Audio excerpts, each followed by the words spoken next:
At 11 at night, you plan the whole next day with total clarity and total motivation. By 7 the next morning, that same plan feels impossible, distant, and not worth the effort. This isn't weak willpower. It's a documented shift in your own brain chemistry between night and morning. So what actually flips between midnight and dawn, and how do you stop losing to it? The answer sits in circadian biology, willpower research, and a discipline Zen monks have practiced for centuries. Let's start with what's happening in your head at night. By late evening, the day's decision fatigue has mostly cleared, and ambient distractions have quieted down. Your brain's default mode network, the regions that activate when you're unfocused or mentally planning ahead, becomes highly active. Your prefrontal cortex, the part of your brain responsible for impulse control and judgment, is rested and ready under low-stress conditions. That combination is exactly why planning and goal setting feel almost effortless at midnight. Your mind is in a state of relative recovery, so ambition flows freely. Now here's what happens the moment you wake up. The prefrontal cortex is one of the first parts of the brain to suffer from something called sleep inertia. Sleep inertia is the measurable drop in performance and alertness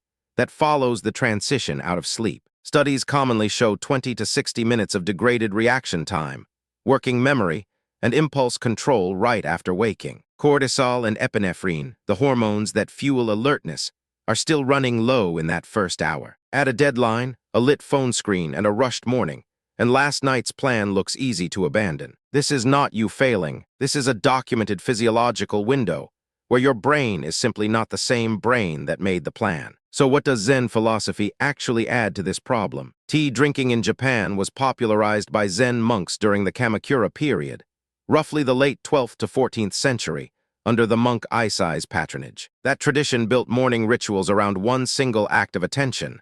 Sit, breathe, attend to one thing only. Zazen, seated meditation, trains you to return your attention to your breath every time it wanders, instead of chasing the wandering thought. Samurai during the Kamakura and Muromachi periods, roughly the 12th to 16th century, adopted a Zen concept called mushin, meaning no mind. Mushin describes a state of calm alertness without emotional charge, originally used as mental preparation before combat. To be clear, historians note that a single, codified, samurai morning ritual is thinner in the historical record than modern self-help content suggests. Cold showers at dawn, 4 deep breaths, 5-minute stretching routines.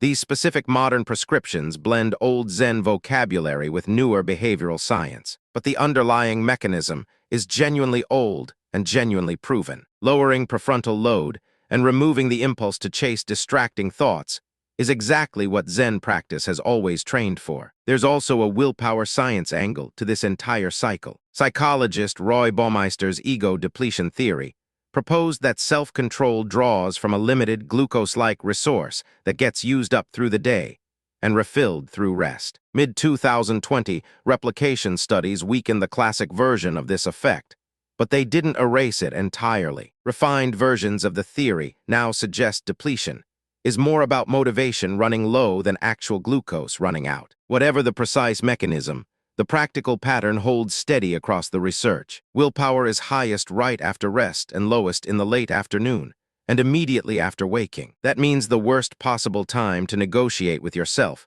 about whether to follow through is the exact moment you open your eyes. So the fix isn't trying harder in the morning. The fix is removing the negotiation entirely. This is where implementation intentions and if-then plans come in, pairing directly with the old Zen approach of simply showing up without deliberation. Instead of deciding each morning whether to do the thing, you build the behavior into a default that doesn't require a decision at all. Think of it as designing your environment the night before, while your prefrontal cortex is still rested and cooperative. Lay out exactly what the first physical action will be, before sleep inertia has any chance to argue with you. Zen monks didn't rely on motivation to sit down for Zazen every morning. They built a fixed structure, a fixed time, a fixed single point of focus, so the mind had nothing left to negotiate. That's the actual lesson hiding inside mushin.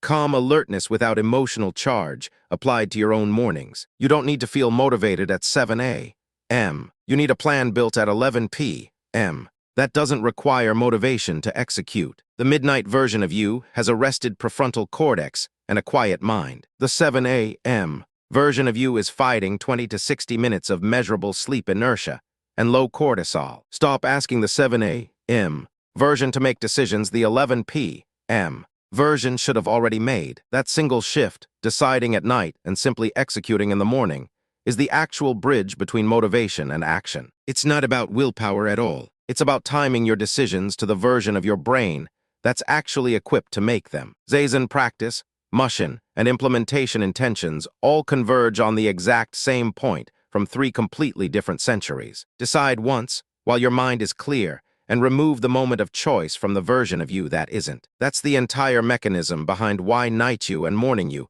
feel like 2 different people. Because biologically, in that first hour after waking, they almost are. The gap closes the moment you stop asking morning you to plan and start asking morning you to simply execute. If you want to see the exact 5-minute night routine built from this research, there's another video on this channel that walks through it step by step. Watch that one next and build tonight's plan before your prefrontal cortex clocks out for the day.